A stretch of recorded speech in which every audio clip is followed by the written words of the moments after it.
Assalamualaikum warahmatullahi wabarakatuh. Halo Sobat Pencerah, kembali lagi bersama saya Lula tentunya di Umsida Menyapa. Luar biasa. Oke teman-teman, kali ini kita akan bahas tentang momen yang spesial ya. Tentunya di episode yang spesial pula, yakni Sabta Talks. Nah, dengan episode spesial ini kita juga menghadirkan narasumber yang spesial pula. Oke, siapa itu? Halo Mas, selamat Halo, selamat siang. siang Mbak. Oke, gimana kabarnya? Bahagia ya? Kabar bahagia. Kabar Mbak Lestri bahagia. gimana? Oke, alhamdulillah. Saya tanya kabar bahagia karena pasti nanti jawabnya gimana? Kabarnya sehat? Pasti jawab sehat kan? Pasti jawab baik kan? Oh, Nah, pakai yang lain. iya. Karena baik itu belum tentu bahagia. Bahagia. Tapi kalau bahagia sudah pasti baik. Setuju? Setuju. Oke. Nah, teman-teman, kali ini kita akan berbincang mengenai kampus dan lebih dekat dengan Sabta Pencerah. Pasti teman-teman yang sudah follow media sosialnya Umsida, pasti wajah-wajah beliau ini tidak asing gitu ya di Sabta Pencerah, Sabta Umsida, BA-nya Umsida gitu. Oke Mas, sebelum kita ngobrol lebih lanjut nih, boleh dong diperkenalkan dulu ke teman-teman dengan siapa saya bersama. Oke. Halo generasi pencerah, sebelumnya kenalin nama saya Rahmat Hidayat. Saya saat ini mahasiswa dari Ilmu Komunikasi semester 4 dan saya aktif di bidang visual storyteller atau bahasa umumnya itu videographer yang lebih fokus kepada lomba-lomba untuk mendapatkan sebuah pengalaman atau portofolio dan sertifikat di tingkat nasional sih Mbak, itu sih. Oke, jadi ini saya panggilnya apa nih? Mas Rahmat, Rahmat, ya? boleh Rahmat. Oke, Mas Ya. Rahmat. Nah, Mas Rahmat aktivitasnya akhir-akhir ini selain kuliah apa tuh? Selain kuliah itu aktif di lomba-lomba sih Kak. Oke. Ya, milih lomba-lomba daripada kerja-kerja kayak gitu. Oh, gitu. Karena sama aja dengan kerja kan, Iya, lomba-lomba dapat. berarti hobi juga ya? Iya. Oke. Ini hobinya dari dulu atau memang baru muncul setelah kuliah? Sebelumnya dari dulu itu di waktu SMK itu lebih ke menghabiskan waktu di desain grafis ya Kak. Terpilih menjadi kru MM pada waktu SMK itu desain grafis dan juga 3 tahun itu lebih PSG-nya itu lebih desain grafis. Sebelum lulus sekolah juga ikut balai pelatihan kerja di desain grafis juga. Nah, untuk videografi ini pada menemukan di bidang videografi ini pada waktu itu challenge video mahasiswa baru pada waktu semester 1. Nah, itu akhirnya itu menang dan semester 2 ternyata ngerasa kalau desain grafis itu standar Kak. Ngerasa desainnya itu standar, makanya lebih milih videografi mulai dari nol di waktu semester 1 dan aktif mengikuti lomba-lomba itu pada waktu semester 2 hingga konsisten saat ini itu. Oke, berarti emang dasarnya suka ya Iya. sama videografi, sama ngedit-ngedit gitu ya. Oke. Kalau ditanya ya paling template capcut ya. Template CapCut udah tinggal tempel-tempel gitu. Aslinya mana Mas? Aslinya dari Ngoro Industri, Mojokerto, Jawa Timur. Oh, Kak. Mojokerto sini ya berarti. Teman-teman yang dari Mojokerto boleh komen di bawah ya. Siapa tahu nanti bisa COD ini. COD videographer, COD talent ya sama Mas Rahmat. Oke. Nah, jadi dulu waktu ini awal daftar BA kan ini termasuk ke 7 orang Sabta Pencerah itu ya. Waktu daftar wajahnya kampus itu memang selain pengalaman apa yang dipikirkan Mas Rahmat? Untuk daftar brand ambassador sendiri saya dulu itu dari semester 2 itu aktif mengikuti lomba-lomba. Nah, itu berhasil meraih 5 prestasi. Itu saya jadikan modal untuk daftar dari brand ambassador. Brand ambassador itu waktu pertama kali Umsida ngadakan ya Mbak ya. Itu pada waktu semester 3. Jadi pas banget pada waktu semester 2 saya itu merintis, pada waktu semester 3 ada sebuah pembukaan menjadi brand ambassador di Umsida.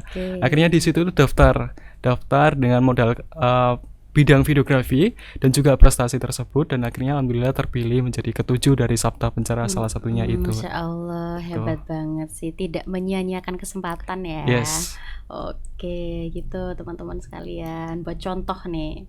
Nah, terus yang setelah keterima ya, keterima, terus pertama kali yang ada di pikiran Mas Rahmat untuk aku udah jadi BA nih, apa nanti yang bakal aku lakuin gitu, apa Mas kira-kira?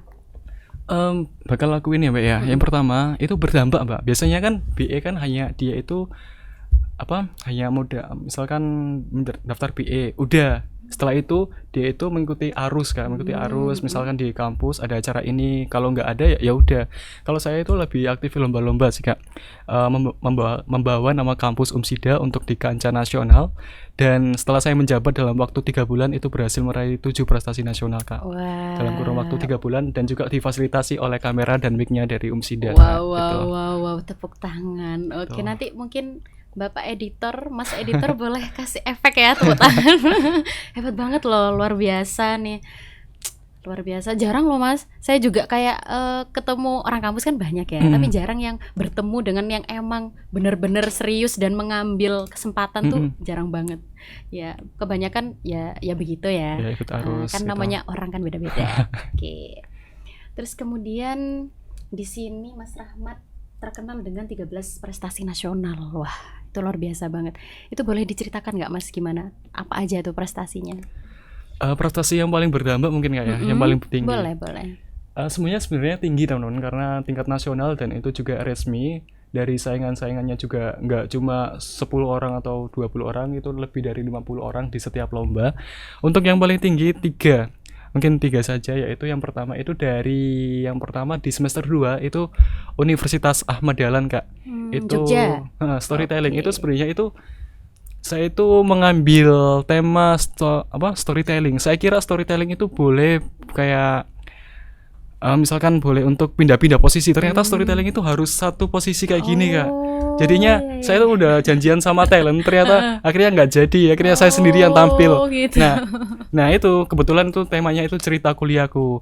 Nah akhirnya saya mau mundur nih Kak. Akhirnya bagus juga nih cerita kuliahku. Aku kan dari awal maba itu nggak dapat KIP. Terus juga ikut pesona maba challenge mahasiswa baru itu kan saya niatin gara-gara biar bisa bayar kuliah hadiahnya kayak gitu Kak. Gitu. Akhirnya saya kemas dalam waktu 2 menit itu Kak. 2 menit saya kemas, dan juga dengan animasi pendukung, dan akhirnya mendapat juara 1 nasional itu di semester 2 terus Kak. Untuk yang kedua itu mungkin dari RSU PKU Kuto Winangun Kak. Itu collab sama anak administrasi publik, dan itu saingannya itu 163 Kak. Itu lolos dari 10 besar finalis, dan akhirnya mendapatkan menang 10 finalis itu saingan, dan mendapatkan menang juara 3 nasional Kak. Wah, Lawan dari 163. Wih, keren Jadi banget. berhasil mengalahkan 160 orang tingkat nasional dari berbagai universitas atau lembaga yang lainnya Kak. Untuk yang ketiga dari prestasi dari DPR Jawa Timur Kak. Salah satu anggota DPR Jawa Timur yang dia itu mengadakan lomba hari ibu sih Kak. Itu lomba hari ibu itu persiapannya cuma 3 hari Kak, karena udah mau deadline ya. 3 hari itu ambil dari anak informatika, kolaborasi sama anak informatika, dan akhirnya langsung tag di situ. Dan alhamdulillah menang, mendapatkan juara 1 tingkat nasional. Dan diajukan di kampus itu kan ada imbal baliknya ya Kak ya.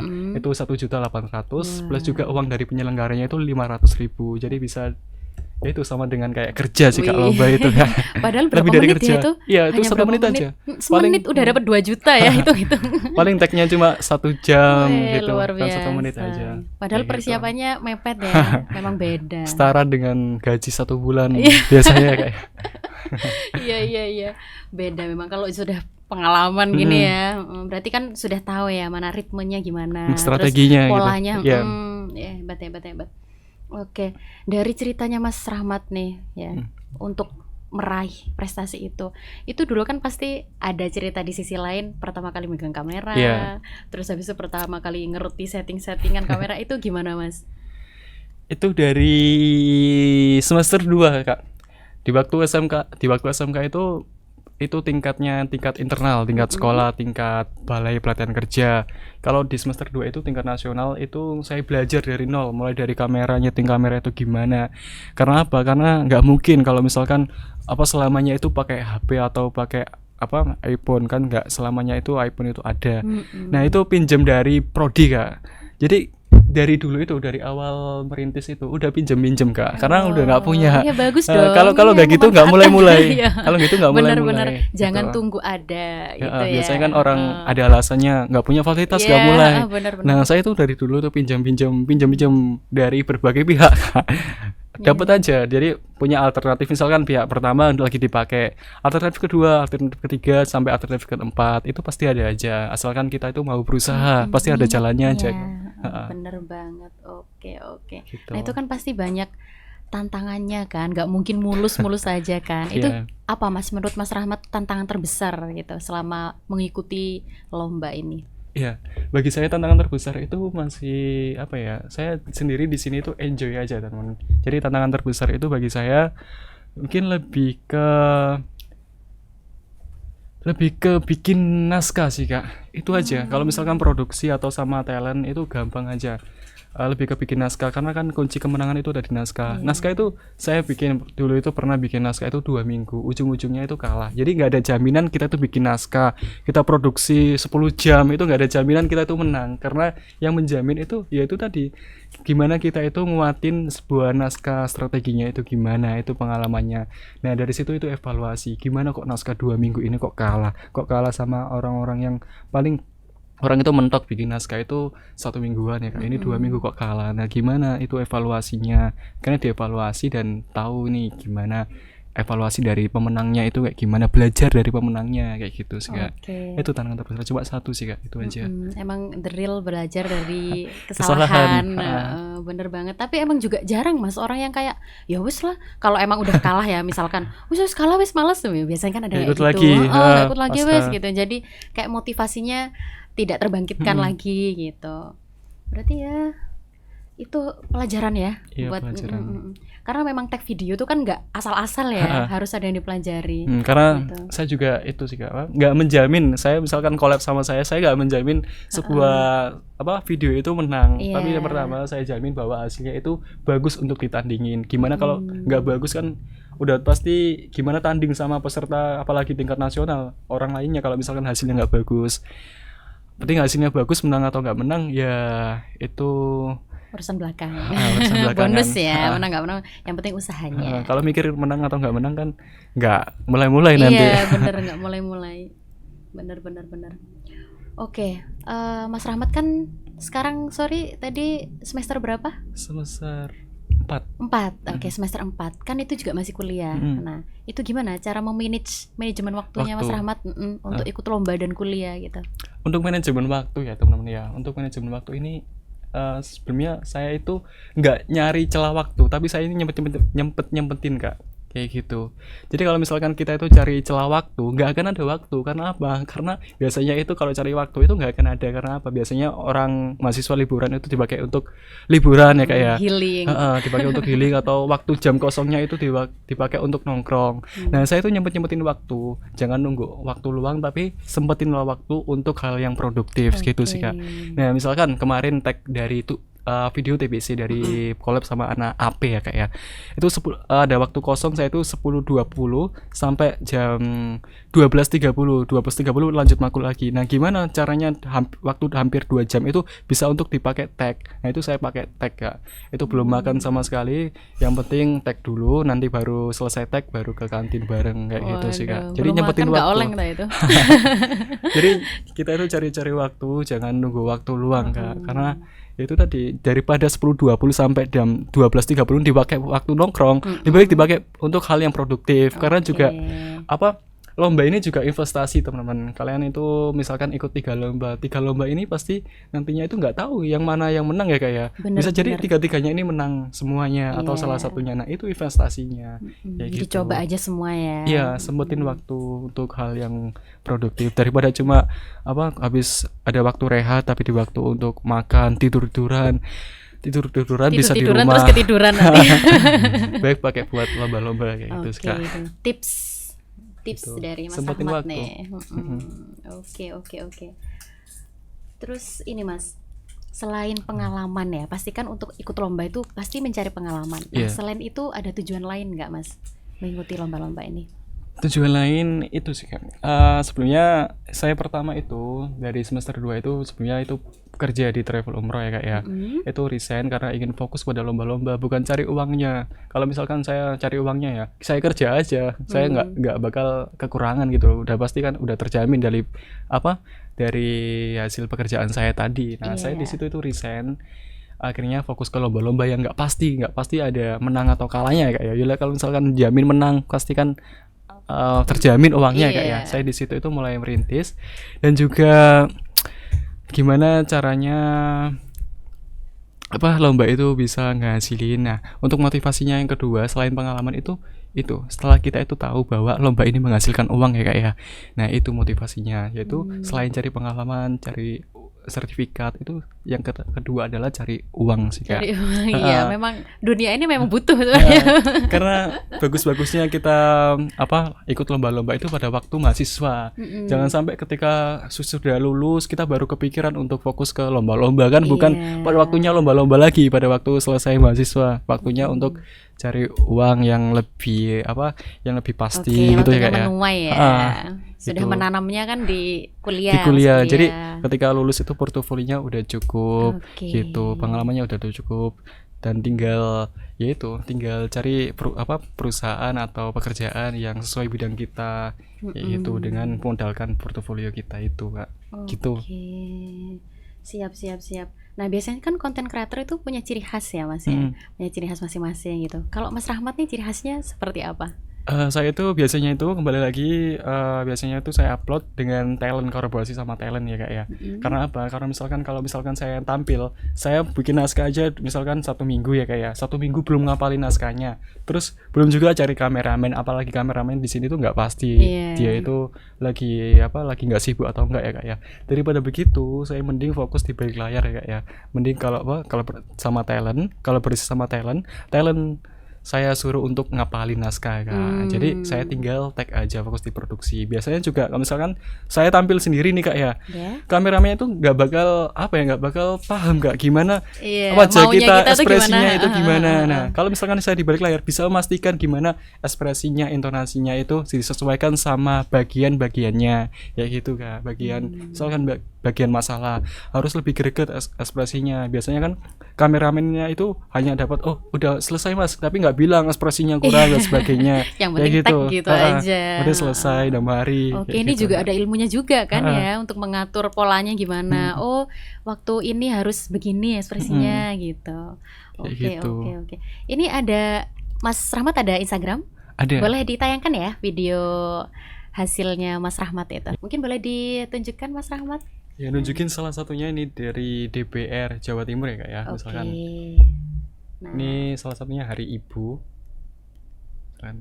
Katanya, aku bisa berdiri di kampus hari ini karena usahaku sendiri. Padahal, sebelum aku melangkah sejauh ini, ada satu nama yang selalu berjalan lebih dulu. Ibu. Ibuku bukan dosen, bukan motivator. Dia bahkan sering bilang, ibu nggak sekolah tinggi. Tapi dari beliaulah aku belajar. Bangun meski lelah, jujur meski keadaan sulit, dan tetap baik meski hidup tak selalu adil. Pada masa aku hampir menyerah, takut pulang membawa kegagalan. Ibu gak pernah maksaku jadi siapa-siapa. Dia hanya bilang, pelan gak apa-apa. Yang penting, jangan berhenti. Dalam perjalanan hidupku, ibu bukan yang mendorongku dari depan, tapi yang setia, menopang dari belakang. Bagi kami, generasi muda, Hari Ibu bukan sekedar perayaan. Dia adalah pengingat, sejauh apapun aku melangkah, aku tidak pernah berjalan sendiri. Karena aku selalu pulang pada satu nama. Ibu. Nah, Masya sudah. Allah.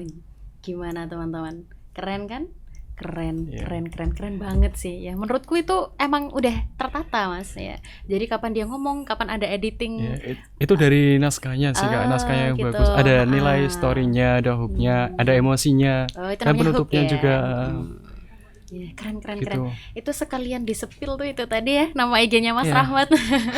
Silahkan Nama dibanjiri IG. followers nih. Di kamera Kak ya? Apa kata-kata aja? Iya, kata-kata aja. Itu IG saya MAAZT, habis itu spasi ARNGO atau Mas Arngo Kak. Oh, Mas Gitu. Arno. Oke, tuh guys, nanti barangkali ada yang mau berkunjung dan melihat-lihat ya. Tuh di situ IG-nya Mas Rahmat. Oke, Mas Rahmat, sebelum kita tutup nih ya, terakhir ada mungkin bisa disampaikan pesan dan juga motivasi untuk teman-teman agar lebih semangat lagi menjalani perkuliahan ini gitu. Iya teman-teman, Untuk kalian yang mau ngejar sebuah prestasi itu jangan nunggu jangan nunggu alat ya Kak ya. Jangan nunggu alat, tapi gimana cara kita itu bisa mulai tanpa alat tersebut. Gimana cara itu bisa mulai, bisa merintis. Karena apa? Karena sebenarnya itu kalau kita itu mau berusaha itu pasti ada jalan dan tidak ada sebuah keterbatasan atau ketertinggalan yang sebenarnya itu mampu menghentikan langkah. Kita itu semua itu setara. Yang mampu untuk menghentikan kita adalah diri kita sendiri, dan yang membedakan adalah semangat yang sama untuk terus maju sih Kak. Itu aja tipsnya. Oke, Gitu. luar biasa. Nah, ini kita main game dulu sebentar boleh ya? Ya boleh Kak. Oke, jadi rulesnya itu nanti Mas Rahmat jawabnya iya atau tidak gitu. Tapi tidak boleh lama-lama, singkat saja. Siap. Ya. Nanti sertakan juga alasannya kenapa kok jawab iya dan jawab tidak. Oke, sudah siap ya? Sudah. Oke, yang pertama, jadi BA itu capek atau enggak? Jadi BE enggak sih Kak. Oh enggak, alasannya kenapa? Karena sebelumnya udah aktif di lomba-lomba videografi, udah banyak di lapangan sih Kak. Oke, Ya berarti gitu. sudah terbiasa ya. Iya, sudah Nah, biasa. yang kedua, pernah nggak ada rasa ingin nyerah? Ada rasa ingin nyerah sebenarnya itu paling ya cuma 1 jam 2 1 jam jam. habis apa ya? Habis pupus ya. Habis kalau lomba yang udah proper gitu. Habis itu ya lanjut lagi ya gitu. Jangan menyerah Oke. selamanya. Oke. Gitu. Selanjutnya, menurut Mas Rahmat, relasi itu penting atau tidak? Relasi itu penting. Untuk misalkan ya saya collab sama talent itu kan juga relasi. Kalau misalkan saya nggak ada relasi, nggak bisa semuanya itu terbentuk Oke, talent saya ya gitu. Itulah pentingnya sebuah personal branding tadi Kak ya. Oke. Kita tuh gampang mendapatkan relasi, kolaborasi itu tadi. Yang terakhir, menurut Mas Rahmat, selama ini diposisikan sebagai sabta pencerah ya. Worth it nggak ikut sabta pencerah ini? Ikut sabta pencerah sangat worth it Kak. Oke. Kenapa? Karena di sini itu saya bisa berdampak. Gimana sebagai brand ambassador, representasi kampus itu bukan hanya sebuah nama yang numpang setelah kita itu dikukuhkan Kak, tapi juga berdampak setelahnya. Gimana dampaknya sabta pencerah itu muncul. Nah, itu yang saya terapkan ketika saya menjadi sabta pencerah selama 1 periode ini ya. Gitu lah. Oke, sudah itu saja. Ya. Masya Allah. Oke, terima kasih banyak ya Mas Rahmat sudah meluangkan waktunya. Ya, terima kasih kembali. Iya, dan sudah ngobrol-ngobrol. Semoga cerita hari ini itu bisa menjadi langkah awalnya teman-teman untuk terus bangkit dan semangat menuntut ilmu, khususnya di perkuliahan gitu ya. Oke, sekali lagi terima kasih kepada Mas Rahmat dan juga Sama-sama. teman-teman yang menyimak podcast ini. Jangan lupa share sebanyak-banyaknya podcast ini ke teman-teman, ke saudara, adik, kakak dan sebagainya biar kita bisa berkembang bersama gitu ya. Oke, terima kasih, sekian dari saya. Sebelum ditutup nih kita jargon dulu, Umsida Jargon. boleh ya? Boleh. Oke. Umsida unggul, inovatif, islami. Terima kasih, sampai jumpa di episode selanjutnya. Wassalamualaikum warahmatullahi wabarakatuh. See you.